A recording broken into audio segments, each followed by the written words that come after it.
Good afternoon, and welcome to another irreverent episode of Diatribes from the Voice of Doom. Now here's your irredeemable and irascible host, Voice of Doom.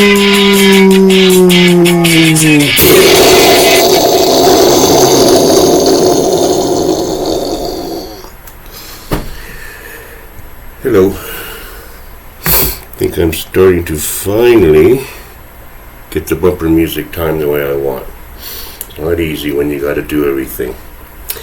So I'm gonna do a little off-the-cuff diatribe, not really well planned, but I've been thinking about it for many years, so maybe it'll come off, maybe it won't. Got a comment from somebody who liked one of my videos, which is very rare. It's rare that anybody even watches it. So to actually have someone take the time to comment, and they asked if I would talk about this wokeism, which I already have, but I want to be, there's only a few fans, and I'll try to do. Now, I think I came up with the title of Criminal Injustice Warriors, something like that. We'll see what it turns out to be. Play on words. Criminal injustice warriors on both, well, no, I won't say on both sides. I'll say there's different aspects of criminal injustice warriors. One aspect is in our so-called criminal justice system, which I don't see any evidence of. And I think that if someone took a tour of your local prison, you'd find out that no one's in there. And people are going to work and sitting at desks and maybe doing things on their computer. And not guarding anyone, because I think they released everybody. As far as what I heard about COVID, that it's inhumane to keep people cooped up together when we have these raging pandemics coming by every 5 minutes. So we cannot have prisoners. And besides, being a prisoner is usually systemically racist, because a majority of the prisoners happen to be male so-called minorities or people of color. And so it's obviously racist. It has nothing to do with them being criminals or causing harm, murdering, or stealing from others. So I don't think there are any prisoners, and I think anybody that has the potential to be a prisoner is allowed to go free, depending on what they've done. Like, for instance, shooting up a place, maybe injuring a couple people. It's not going to get you in much trouble. If you kill somebody, then you might be in trouble, maybe. But if you just injure a few people by opening fire in a mall, then most likely you'll get out on bail and you'll be given probation. Now, the other side of this criminal injustice warrior business is something that I need to actually read my thesaurus for, because I want to copy down the words.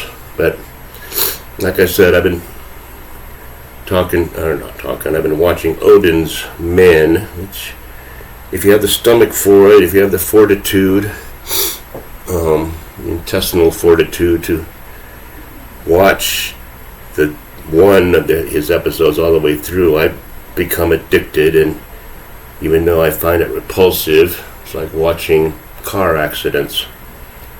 I mean, I'm sure there are YouTube channels which have nothing but calamity accidents live, whole collection of them. If you want to watch death and destruction, you probably can. I don't choose to do that, but I do watch Odin's Men because he takes the trouble of culling out the most ridiculous, bizarre things off TikTok, which is a platform which is a spy organization for the other side, the enemy, and they're gathering all the information from all the idiots of the world. And when you watch Odin's commentary, on these people, and I will say people, I hope I can say people, I think it's a proper noun to say. I mean, they may take offense to be called a person, so I don't know anymore, but it's worth watching, and I realize that a lot of questions are answered by watching that. Like, for instance, Petri dish has 31% approval rating, 28% saying he's doing an excellent job, and then it goes from there. Now I'm thinking, now who are these 28? Who are these 31? And if you go on TikTok, which I never have and never will, because I don't trust that organization one little bit. So I do not want my computer or my life or my face or anything tied in with that. They'll find out later what they did wrong when they're doing just what they want to do, be maids and butlers, regardless of their gender, to their Chinese overlords. Now, what was I going to say? Oh, yes. I have to use my thesaurus, because when you watch these snippets of people on TikTok, most of them are teachers, most of them are lesbians, most of them are lesbians that look reasonably feminine and want to be called he, and they get all pissed off if you don't call them he. You don't look like a he, you don't sound like a he. I'm still a he, don't you forget it. So, a few little adjectives and or descriptors of these TikTok people. First, start with patronizing and condescending. These teachers, they have this sideways look, like, you should understand that, you should understand. They have this attitude, and it's inbred, because the whole damn generation has it. I don't want to sound like an old codger. It's like Odin. Just be reasonable. We're of a certain age. Not to think we're cool, but it's getting out of hand, because you can't be cool and put up with this. I mean, my grandfather and grandmother, they may not have liked hearing the music I was listening to, the soundtrack to Hair or something, but they weren't thinking about this gender business. That would have confused the living crap out of them. They would have shut down. They would have gone and watched Lawrence Welk and said, I don't want to hear about it. You're transphobic. I have no idea what you're saying. Condescending and patronizing. They act like, oh, you are so stupid, you unenlightened people out there. Don't you realize I have to teach your kids about their sexuality early, otherwise they'll have trauma? Oh, God. Looked up the word proud, because I hate that word. The only thing you should be proud of is what you've accomplished yourself. And you say, yes, I'm proud of this birdhouse I built. Okay, fine. But pride over what you were born as, or pride over your identity, or pride over your whatever. Gay pride. Give me a break. Heterosexual pride. Put up a sign. I'd like to see that. That'd be great. But I want to use this word proud to give a litany of words that apply to these TikTok people, which I'm beginning to loathe. So, talk about transphobia and homophobia. Yeah, it's not phobia, it's transhadia. And I'm trans, so do that with what you will. Showing or feeling superiority toward others. That's proud. Showing or feeling superiority toward others. Okay? Webster and Merriam, both of them, agreed on that. So don't say, well, that's not what pride is. Pride is self-esteem, whatever. Idiots. Okay, you ready for the synonyms? And these all apply to these TikTokers, so I don't have to, keep using them in my sentences. Arrogant, cavalier, disdainful, dismissive, haughty, high and mighty, hubristic, huffy, insolent, lofty, lordly, orgulous, overbearing, pridey, proud-hearted, supercilious, superior, top-loftical, top-lofty. Relative words. Contemptuous, scornful, misproud, ostentatious, pretentious, bloated, important, self-important, pompous, stuffy, wiggy, conceited, narcissistic, self-conceited, stuck-up, vain, vainglorious, domineering, high-handed, imperious, masterful. The opposite is lowly, meek, modest, unassuming, chagrined, and mortified. That's me. I'm chagrined and mortified. And I'm very humble, even though I'm one of the smartest people on this planet. Now,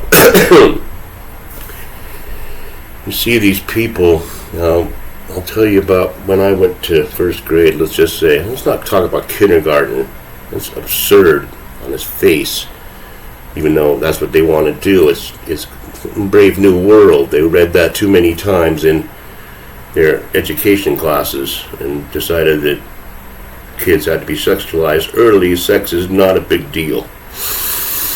But you have to depopulate the planet too, so you can't have people getting together who are one sex and another, whatever they may be, and procreating. So we have to discourage that. They're going to depopulate the world, not maybe through pandemic or through war, which that will also happen, but through people just not having kids the natural way, because they've been taught that that's wrong. Now, schedule in first grade, I don't remember it that well, but let's just say you take the roll call. It takes 5 minutes, maybe 10, because everybody's not settling down or what have you.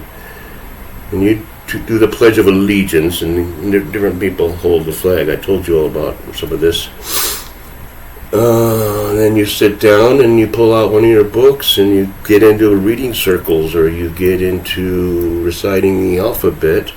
It's first grade, so it's going to be learning each letter one by one and how to pronounce them, and then learning small words. That might be the first hour or two, and then maybe lunch, and then there would be maybe math, and you'd learn the basic rudiments. And then maybe near the end of the day you do a little social studies, which consisted of geography, where the lakes were and the rivers nearby, and your local environs. I was in Seattle, so there was plenty of geographical things to talk about with that. Talk about Indians, which we called them back then, and talk about settlers, talk about GW or all the other founding. That's, in a very simplistic and rudimentary way, because we were 6. So you could talk about things and not even talk about the subject. You might just make a pilgrim's hat, make a tribal headdress of some sort. Now, here's how the schedule goes apparently in today's first grade, and already they're getting it too late because they're too old to be, indoctrinated and or processed. At the beginning of the class, there's no roll call because that's systemically racist. To have roll, you would have to assume that anybody gone is, they might be oppressed. So let's not keep track of who's here and who's not. And if the kid's not here and you don't keep track of it, they could be out in the street or they could be kidnapped. You'll be sued for that later. After that, after no roll, you have the Pledge of Allegiance to the LGBTQ flag. And parenthetically, I did see Buttigieg's husband leading a rally or a meeting or some sort of a powwow of tweeners that are gay. And that's wrong on so many levels I can't think of it. I'll think of a few just offhand. It's like, if you're thinking about your sexuality when you're 13, that's not even right. You can think about it, but you don't act on it. And you put a bunch of 12 and 13 and 11-year-olds, 10, and they're all shouting their allegiance to the LGBTQ flag, and giggling, and maybe they are gay, so what? I had effeminate friends when I was a kid, and I don't want to get off onto tangents, but I was hung out with some people that were obviously effeminate, and I knew it, and my parents knew it, and they kind of talked to me and said, how much do you play with this kid? And I'm like, oh, a couple times a week, and they're kind of like, well, don't get too chummy. And my dad was gay, so okay, put that all together in your head. But he didn't want me being indoctrinated, even by one of my peers. Now put a bunch of tweeners in some sort of a gay camp, and you know what they're going to do, because people even do it when they're cis. You experiment. Come on. You guys are nuts. This whole planet, man, I'm getting sick of it. But I'm getting too long now. I didn't say everything I wanted to say. I'll tell you about the books I read in the recent past. I just finished a book called Giant by Edna Ferber. It's really interesting, but it has nothing to do with this. But I'll finish the schedule real quick. After you do the pledge to the LB, then you spend the next hour deciding what pronouns you're going to use for the day. In hour 2, you discuss your identity and who you like. And if the teacher says, Billy, who do you like, boys or girls? Well, I like boys. Well, you're gay then. You're obviously gay. Like any first grader who likes boys. In my day, they didn't even ask, first of all. And if they did, it was embarrassing. I like girls, you're not normal. I mean, boys like boys in first grade because you chum around together and you play the same things, and you say you like a girl, you like girls, then you're made fun of. Even though you know you like girls deep down, but you're not into that yet, and they want to push it. So you decide who you like in the second hour, and then you have lunch.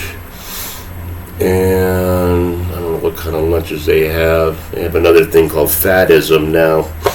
Fat pride. Don't put us down.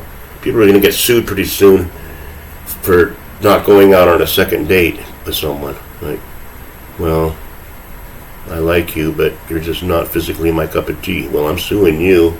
You're a fattest. So it goes deeper and deeper and deeper. That's the rest of the day, is discussing different phobias and different isms and different injustices and oppression. And then by 5th grade, they wonder why nobody knows how to read. And I've seen it up close. I've seen 7th graders that cannot read a word. So that's that. I think I said a lot, and it's really long. So have a good day and enjoy being awake.